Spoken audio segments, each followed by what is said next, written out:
people like to assume that when I emancipated from the system that, oh, I could just go to my dad. My dad was in Chile. The apartment that we had when I was like a teenager or whatnot, he literally abandoned. He literally packed up all my things, including my daughter. Staff from the group home literally went to my home and literally got all my things. So when I turned 18, my dad was in a different country, and no, I didn't have anyone. And did I have other opportunities? Probably, if I had did what a lot of my um, group home friends did. Transitional housing and whatever thing that they did. But for me, I was not a foster youth, and I actually didn't even break the law. So for me to still be part of the system, and give up my freedoms, because transitional housing, they have their own criteria, they have their own set of rules, they have people popping in on you and etc. And they have their own qualification, they have their own thing.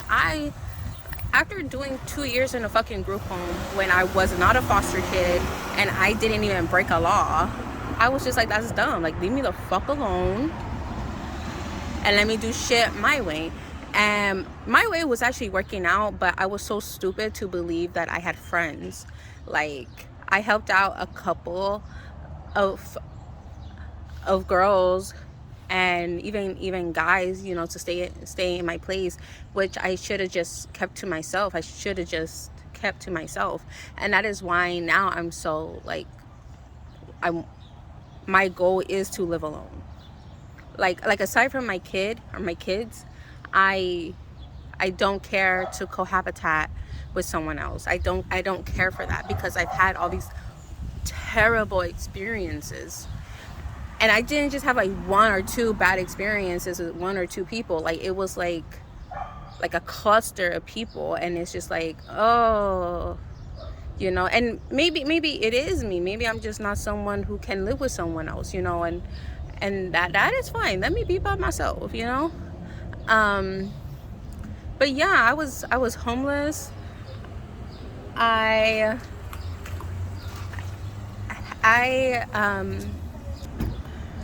so while in a group home, I had a cell phone, and I also knew of Craigslist, and I would go on Craigslist and I would just talk to different like people.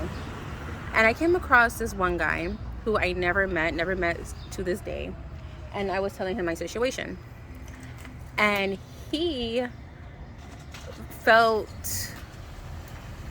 generous enough to Western Union me $500, and I was able to go to it's like a housing program, but it was in Corona. So when I emancipated from the group home, the staff dropped me off to this halfway house, transitional housing type of place. And then I stayed there for maybe 2 weeks. And during those 2 weeks, my daughter met her father. Her father had just got out of prison himself. And my father was in Chile during the Chilean earthquake. So I knew that I didn't want to stay in Corona. At that time, I don't drive. And I didn't drive. I didn't know the area. But I knew if I came back home to LA, that I knew where all the offices were. I knew that I qualified for different things because I am an emancipated foster youth, because I was a single mom. I knew that my friends missed me and I could go to my friend's house, like Michelle house, and I knew that I had like that kind of support. So thankfully, my father made it home from Chile, but when he came home from Chile, he went to Skid Row, and my dad himself was homeless. And I was homeless, and I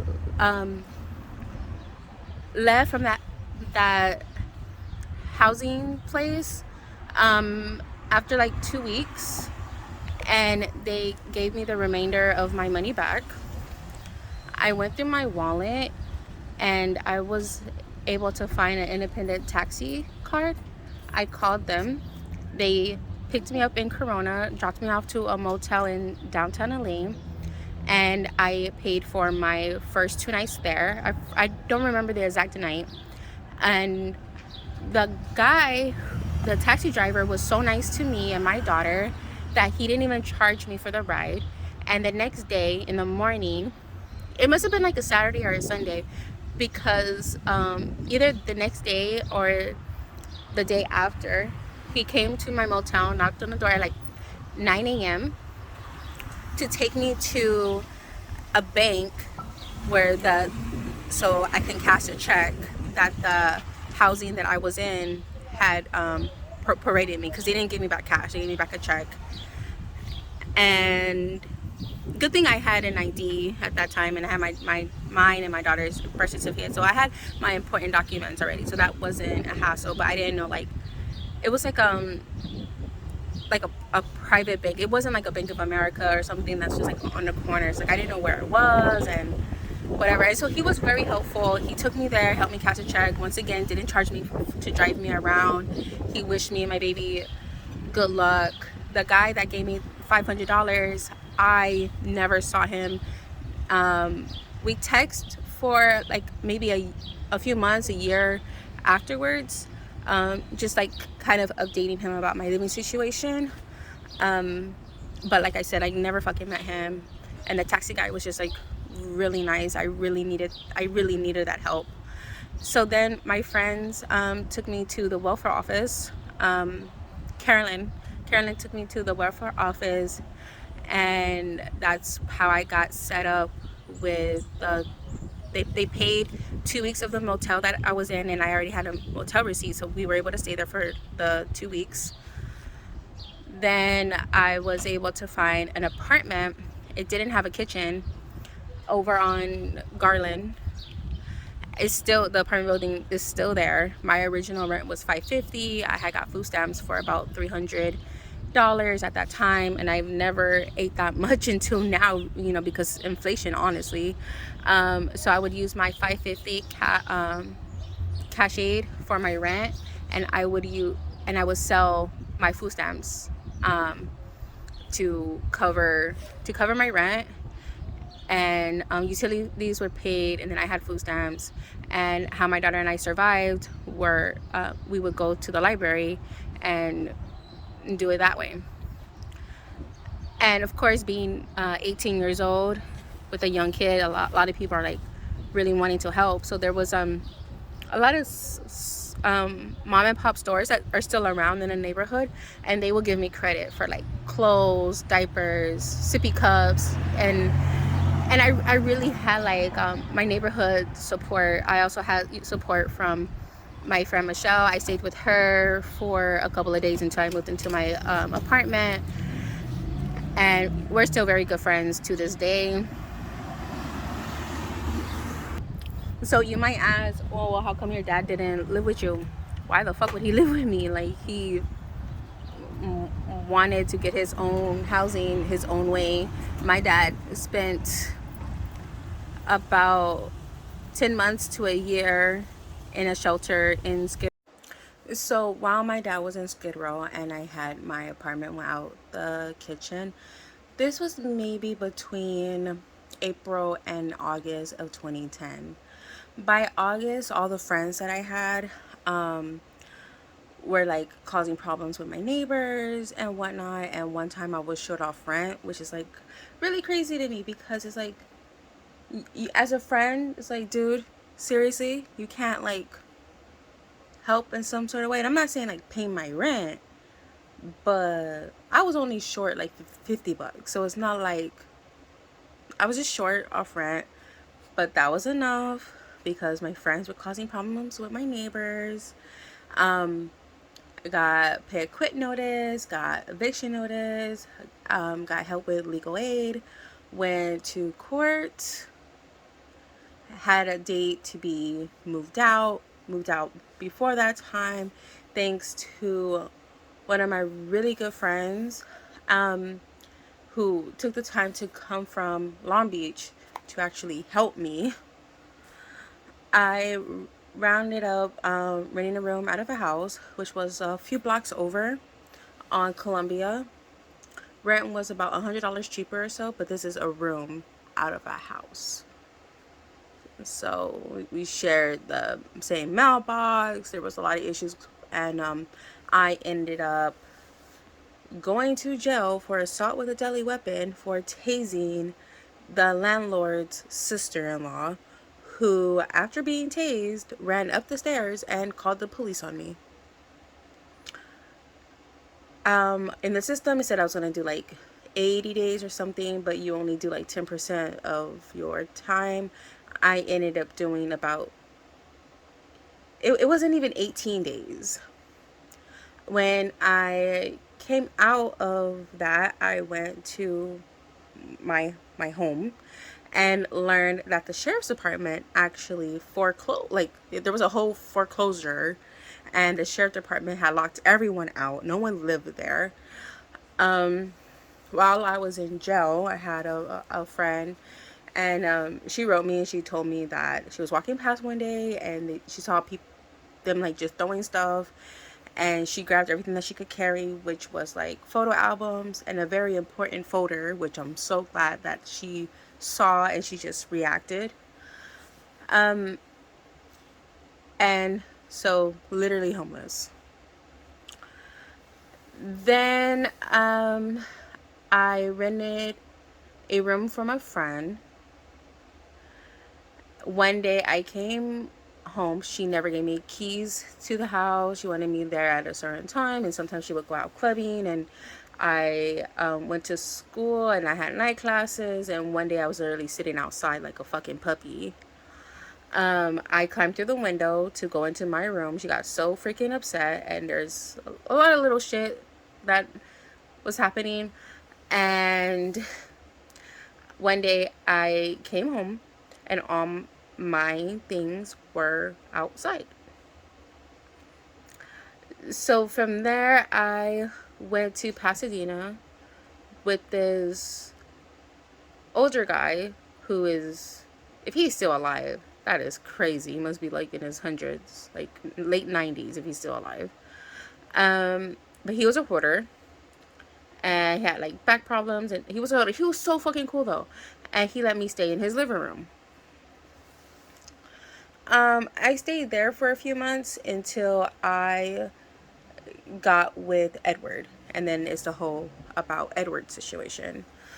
Um, After Edward, I lived with my Aunt Doe, and then we have the whole about Cavion situation. Then after that, I went to Montebello, and I had a roommate named Christina. I was literally on the lease. I have copies of that. And I, she was actually moving from one apartment to another apartment. And she wasn't really sure about like what she was going to do because she was going through a divorce, and her ex-husband wasn't helping her, and she didn't have a job, and then her new baby daddy was the one primarily paying all the bills, and so he found another place, and I didn't really trust that, so I found a different place to live in Pico Rivera. That guy was a fucking alcoholic, and he essentially had the living room and I had the room, but the bathroom was in my room. So him being an alcoholic and vomiting, he would always come into my room. One day I didn't pay rent on the exact day. I still had time. I still had fucking time to pay my rent. But it wasn't as fast as he wanted it. I came home again and all my stuff was outside. He called the police and tried to say that one of his scars was because I did it, which they were like, I know she didn't do that. But mind you, because of the whole taser incident, I was still on probation. So the cops are called, like, they could fucking just take your ass in, right? They didn't. I was able to go back to my old roommate, Christina. I stayed with her for a while. Then my sister took me to Vegas for my 21st birthday. Came home like a few days later. Came home. I paid my rent before I left, right? Came home, whatever. Me and Christina got into an argument. I left to the market, came back. Police were fucking waiting for me. Took my ass in. All those charges before have been dropped. They have been absolutely dismissed. But still was absolute bullshit. So that's how I went to jail twice. Then I got out of jail and I stayed with another friend, Latasha. We went to school together. We were part of the same grade together. Our kids were friends. And one day her best friend lost a tablet or something, and they blamed me. And I don't use tablets still to this day. I don't fucking use a tablet. And she tried to keep my things, including a TV. I ended up having to take her also to small claims court. I ended up suing the landlords from the room that I was renting.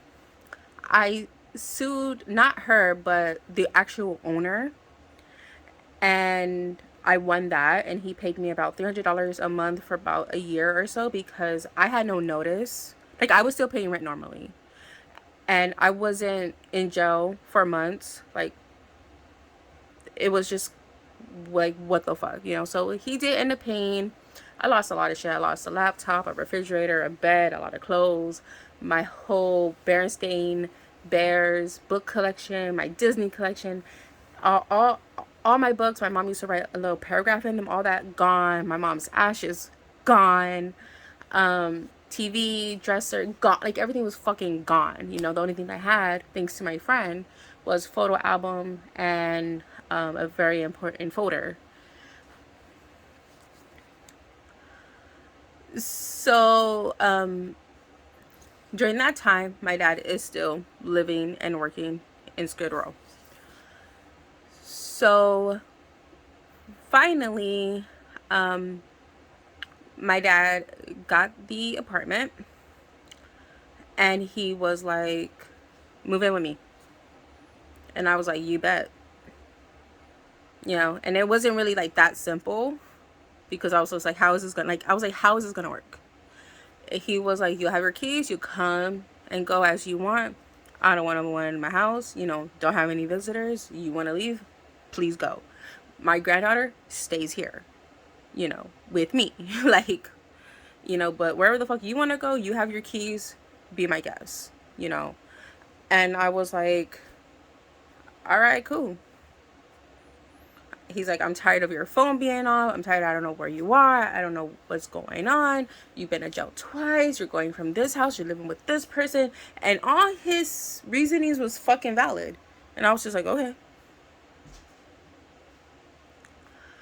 And so I and during all this housing situation, I was still in school. So I was going to school, full-time student, doing well, but then having to drop classes or failing classes because of my housing situation. And I went to either Los Angeles City College, or I went to Trade Tech, or even Santa Monica City College.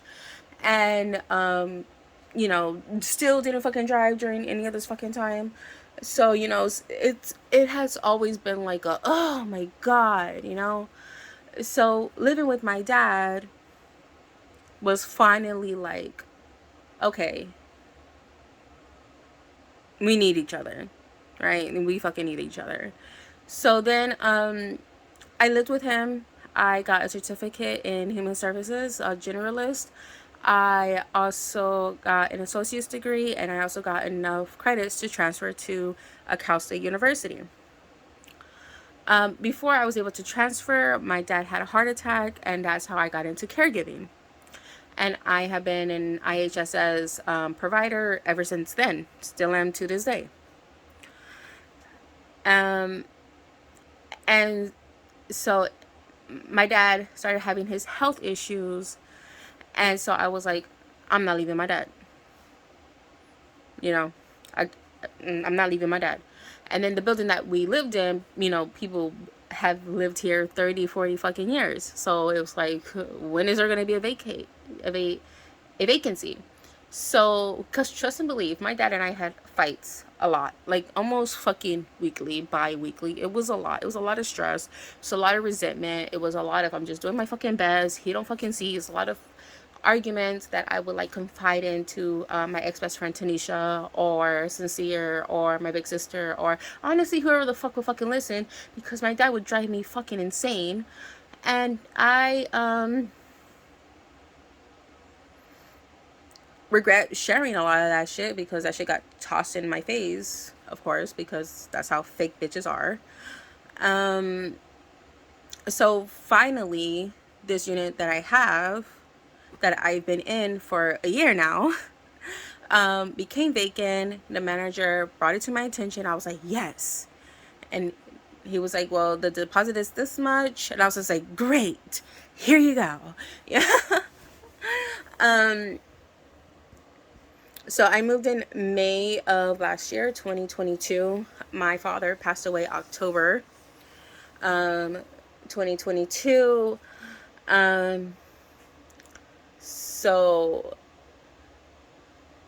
I lost him, and there's a lot of about my dad and my dad died videos that you can also check out, because I really get more in depth about like how I'm feeling, and it's really raw. It's really like in my moments of like how I'm really feeling it. It's not scripted. It's me literally like having to let it out, and using my camera and talking into the camera. So that was my housing issues, and it took me this long time to be successful in this. Thank you.